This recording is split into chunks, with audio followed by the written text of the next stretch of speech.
So ayan, magandang araw sa ating mga taga-subaybay, mga ampin.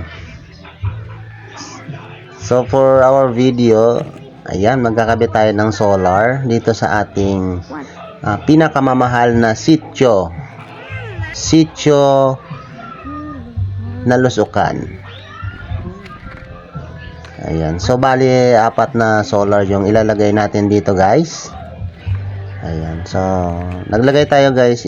This is for safety purposes ng ating mga estudyante, lalo na yung mga college students natin na mga babae nang ginagabi na pag umuwi, guys. Ayan, para hindi na sila matatakot kung gabihin man sila ng uwi. Ayan, so ito kasama ko nga pala, guys, yung aking may bahay. Ayan, kasama ko rin yung aking baby. Ayan, so ayan yung request lang natin, guys. Ayan, sa mga nagtatanong pala kung paano sila magkakaroon ng solar street lights din sa kanilang bakuran o kalsada. Ang simple lang po, guys. Basta meron lang po kayong ayan, kagaya niyan yung kahoy na yan, guys. Diyan natin ilalagay yung ating street lights. Ayan, siyempre hindi naman natin afford, guys, magpa-welding or bumili ng bakal para lalagyan ng solar. So ayan, guys, alternative lang tayo, guys. Ayan, maging resourceful lang tayo. Ayan, so enough na yung kahoy yan, guys. Medyo matagal naman yan na gagamitin natin, guys, for as long as matibay siya, guys. Ayan, pwede nating lagyan ng solar. Ayan, kasama ko nga pala dyan yung aking classmate. Ayan, shoutout sa iyo, Gado. Ang aking pinaka makisig na classmate dito sa sityo na lusukan, guys. Ayan, sinusukat-sukat lang namin, guys, yung yung paglalagyan ng solar, guys. Kasi lalagyan pa namin yan ng screw. Ayan, bubutasan muna, guys, para mabilis maikabit yung screw. Ayan, so tulong-tulong lang tayo, guys, kasi kung hindi naman tayo tutulong is wala naman mangyayari sa atin, guys. Dapat sama-sama lang tayo, sama-sama tayo sa hirap at ginhawa. Yan, katulad nito, guys, kailangan namin ng participation ng community. Ayan, hindi naman ako pwede magkabit ng solar ng ako lang basta-basta lang maglalagay lang ako kung saan-saan. Siyempre kailangan ko ng participation nyo, guys. Para dyan, guys, for example, yan, yung maghuhukay, yung magpo-provide ng kahoy. Ayan, kung magtuturo kung saan ba yung madilim, kasi kayo naman yung nakatira dun sa isang particular na lugar. Ayan, so kayo yung makaka-identify ng mga lugar na madilim, lalo na, guys, nandito tayo ngayon sa isla ng Sibuyan. Ayan, kung saan is nagiging capital tayo ng brownout. Ayan, so ito, guys, is hindi naman to for lifetime or long life solution, guys. Ito ay alternative lang natin to, guys. Maibsan lang yung mga kadiliman, para matugunan lang yung problema sa brownout kung minsan. Hindi naman to solusyon, guys. Ito lang is at least makabawas siya ng problema. Kasi pag walang ilaw, mahirap gumalaw, guys, pag walang ilaw. Ayan,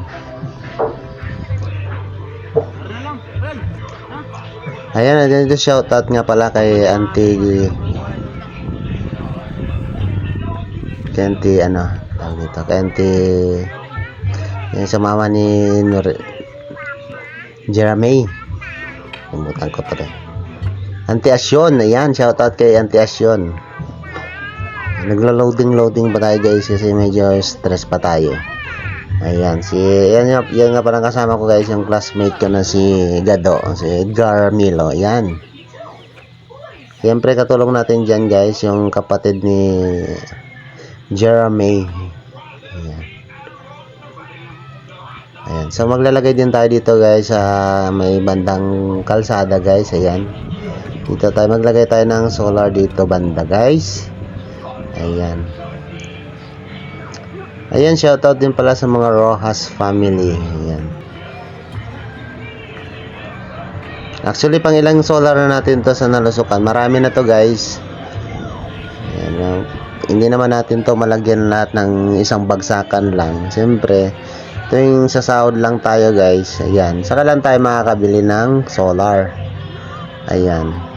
So, yun nga pala, guys, sa mga nagkukumpara dyan ng mga sana ganito din yung kagawad nyo dyan sa barangay nyo. Wag hayaan lang natin sila, guys.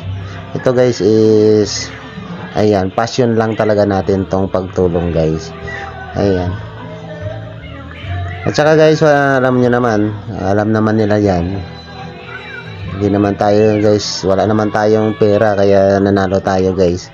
Ibabalik lang natin yung kung ano yung para sa kanila, guys. Ayan. Basta ito, guys. Kasi problema talaga dito, guys, kasi masyadong madilim dito, guys, lalo na hindi ito masyado abot ng ating street lights. Ayan. So kung meron tayong pondo, kung nakasahod na tayo, ayan, saka lang tayo nakakabili ng mga solar na ganito, guys. Ayan. So, basta ayan, sa mga gusto ng solar, guys, maghintay-hintay lang tayo, guys, kasi hindi naman tayo araw-araw sumasahod, guys. Ayan. Basta kung sumahod tayo, guys, bibili tayo ng 4, hindi kaya 6, saka lang natin yan pupuntahan yung mga lugar nyo. Patient is the key, guys. Ayan. Basta maghintay lang kayo, guys, kung kailan merong available. At saka huwag kayo manghihingi, guys, ng solar kung wala pa kayong kahoy. Dapat may kahoy na kayo para isang lang natin, isang puntahan lang, kabit na agad tayo. Ayan. No. Para hindi na tayo makaabala. Dapat meron pag nag-request, guys. Kagawan, gusto namin ng solar dito sa sitio na ganito, ganyan. Meron na dapat kayong kahoy. Yan. Basta kung may kahoy na kayo, guys, yan, i-PM nyo lang ako, guys, at saka pagsahod natin kung kaya. Yan. Bilan natin yan, guys, at lagyan na ulit natin. Yung sa mga busy na lugar, guys, yung kagaya ng itong national road natin, hindi natin pwede lagyan yan, guys, kasi dapat malaking solar yung lalagay natin dyan. Pag naglagay tayo ng malaking solar, guys, dito sa national, hindi yan kakayanin ng sweldo natin, guys. Masyadong mahal yun. Kailangan malaking solar lalagay mo dito. Ayan. Hindi, si na yan, bahala na yan kung sino man yung makakapaglagay dyan. Siguro budgetan na lang yan ng barangay. Kasi hindi naman natin pwede lagyan yan, guys. Ito lang tayo sa mga sityo-sityo lang tayo, guys. Ayan. Sa mga sityo-sityo, guys. Ayan. Siyempre, konti lang naman yung budget ng barangay. Ayan. Kahit pa paano nakakatulong na rin tayo sa ating barangay. Hindi lang sa paggawa ng mga ordinansa. Kasi nakakatulong din tayo sa pangangailangan ng ating mga barangay. Kagaya niyan, kahit simple-simple lang yan, guys. Ayan, malaking tulong na yan sa kanila, guys. Lalo na, guys, nandito sila sa liblib na lugar. Ayan. Malagyan lang natin to kahit na mga pakonti-konti lang, guys. Napakarami ng estudyante dito, guys. Is malaking tulong na ito sa kanila, guys. Siyempre, ikaw ba naman maglakad sa gitna ng kabundukan, guys, na walang ilaw. Tapos galing ka sa school, siyempre nakakatakot yan, guys. Sila sanay naman sila sa sa ganitong sistema ng buhay, guys. Parang hindi na sila natatakot. Pero kahit ganun pa man, guys, hindi porket hindi sila natatakot is pababayaan na natin yun sila. Dapat ayan, bigyan din natin sila ng konting kaginawaan. Ayan, at least kahit sa ganitong paraan, guys, is maramdaman nila, guys, na meron silang opisyal. Ayan. Basta ito tayo, guys, tulong lang tayo, guys. Basta part din ito, guys, ng ating pagiging public servant, guys, ang makatulong sa inyo sa ating komunidad, guys. Ayan, so, di ba napakaliwanag, guys? Tinesting na natin yan, inon na natin. Medyo madilim na kasi, guys, kaya inon na natin. Ayan. Sana naman kung marami pa tayong pagkakataon, guys, sana bago maubos yung ating term, guys, malagyan natin to yung lahat ng ano, hindi man lahat, yung ibang part lang ng sityo natin na yung basta nasisinagan lang ng araw guys, para maging komportable naman at convenience yung paglalakad mo dito guys, lalo na kung gabi. Ayan, sana marami pa tayong darating na grasya. Ayan, sa mga willing mag-sponsor ng solar, ayan, PM na lang kayo guys. Malay nyo guys, maging part din kayo ng ating kawang gawa. Ayan, basta guys, kung gusto nyo mag-sponsor, ayan, wag kayo mahihiya guys. Malaking tulong ito sa akin, sa amin, ng aming mga kabarangay. Kung may mag-i-sponsor, siyempre pag may mag-i-sponsor, mas dadami yung mabibili natin guys. Madali natin matatapos to. Ayan guys, sa mga mag-i-sponsor, ayan, thank you so much in advance. So, pero dito lang tayo guys, tamang bayanihan lang kami dito guys. Ayan, yung classmate ko yung nagbubungkal na. Ayan, talagang porsigido, talagang bilib na bilib talaga ako dito sa classmate ko eh. Isang request niya lang guys, yan, bigyan ko siya, basta sabi ko nga sa kanya, merong kahoy at saka tutulungan niya tayo, yan, sa paglagay ng solar. Yan, yan na, siya na mismo nagbungkal guys. Shoutout sa iyo, Gado Ramilo. Ayan, sana may mga ganito pang tao guys, no? Napakasipag, kahit walang bayad. Ayan, tuloy lang tayo para sa community natin to guys. Lahat makikinabang, walang pipiliin kasi lahat may ilawan. Ayan, again, sa mga gustong ng solar, i-prepare lang yung kahoy guys. Ayan, kita nyo naman yung kahoy namin guys, pinagdugtong-dugtong lang yan guys.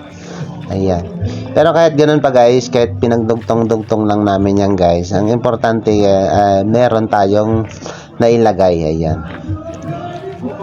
iwas disgrasya na to guys, at saka malaking tulong to guys sa mga naglalakad, lalo na guys pag gabi. Ayan, so again, ulitin natin, pag gusto nyo ng solar guys, i-prepare nyo lang yung kahoy. At saka sa mga nag-request sa atin guys, paintay-intay lang guys, kasi napakarami ng mga nag-request.